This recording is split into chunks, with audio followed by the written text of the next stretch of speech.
Hey y'all, we're the Praters and we like working on old cars, but keep in mind, we're just having fun showing you how we do it, not necessarily how it's done. So don't try this at home. Just have fun with us as we get our old projects back on the road. We said earlier that we had found another engine for the Smurf car, and we did. This is it. It's a Ford 200, but tell us a little bit about it, Donnie. All right, well, as Dad just said, here's our new engine. It's a Ford 200 industrial model. So as you can see, it is inside of this frame that once was a Hobart welder. And right here, there would have been a big generator attachment and all the controls and whatnot.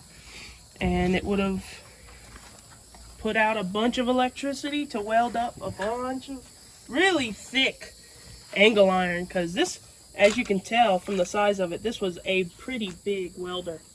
But unfortunately, the welder, or the generator, or whatever it was, did not work anymore. And the previous guy bought this welder to use, got it running, and then he couldn't get the welder to actually work.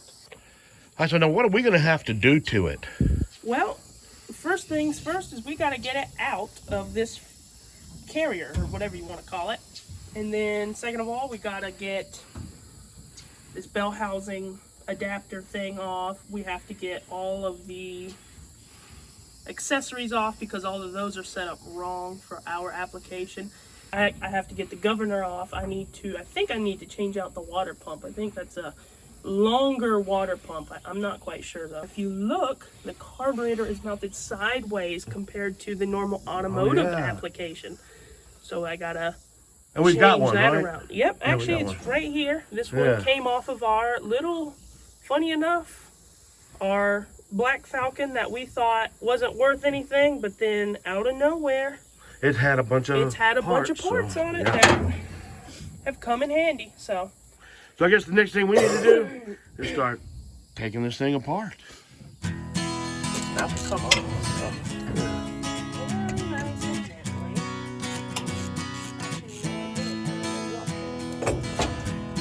Funny enough, came out with the there we go. Oh, would you look at that?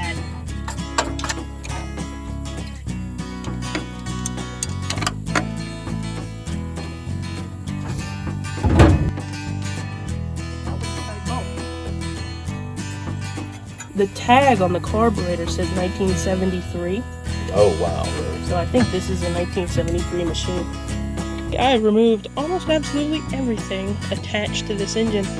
I got the radiator and the fan shroud and the grill out of the way, moved the cap and rotor and fuel pump just to make sure that the chain won't hit anything and break anything, because actually all that stuff is still good and usable.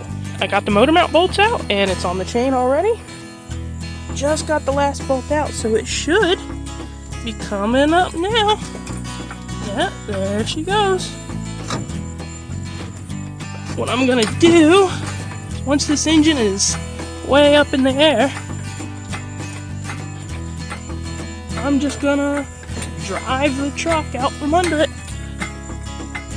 We're spraying down and washing up this engine.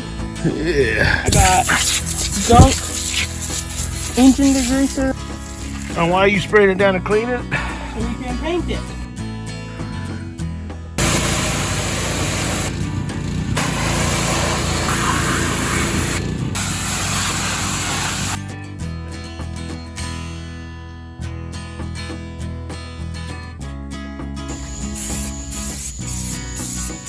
Now you're putting a primer on it? Yep, a red oxide primer. This will help encapsulate rust, but also help our paint stick. Okay. Alright, so Donnie is painting the block. He's painting black. I'm not sure what he's got for the valve cover in the pan quite yet, but he's painting the block on it with a glossy black. He's giving it what Derek on Vice Grip Garage affectionately calls a Craigslist rebuild.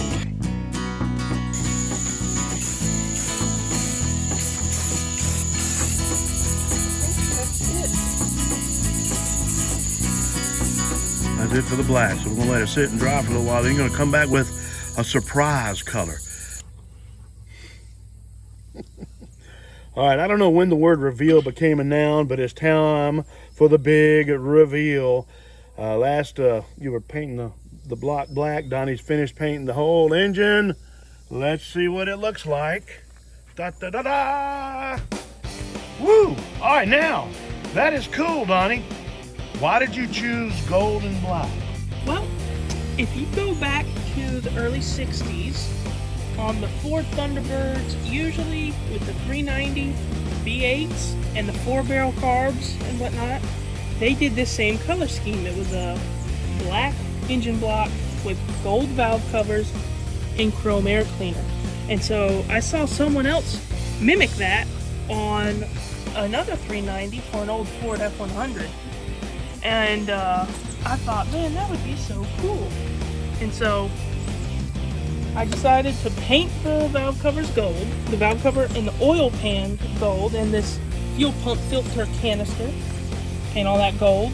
And then I was gonna buy an aftermarket chrome air cleaner, one of those open ones, but I found this on eBay for the exact same price as one of those chrome ones, and it's an original Ford Mustang Sprint 200 air cleaner, and it's chrome. It's a little rusty, but I mean, you got to think this thing is 60 years old now.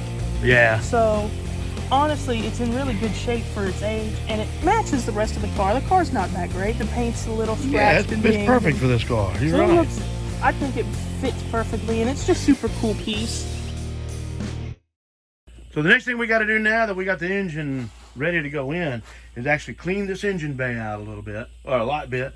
Probably put a little paint on it there, Donnie, do. Yep. Yeah, and we're gonna clean up. We got just a little bit of rust repair on these panels right here, and we've got a donor card that has those pieces in it that we believe are good. So that's coming up next. Now we may take a little quick aside and do a couple of other projects because we got a yard full of projects, but the Falcon project is moving along fine, and we'll have more. So thanks for joining us.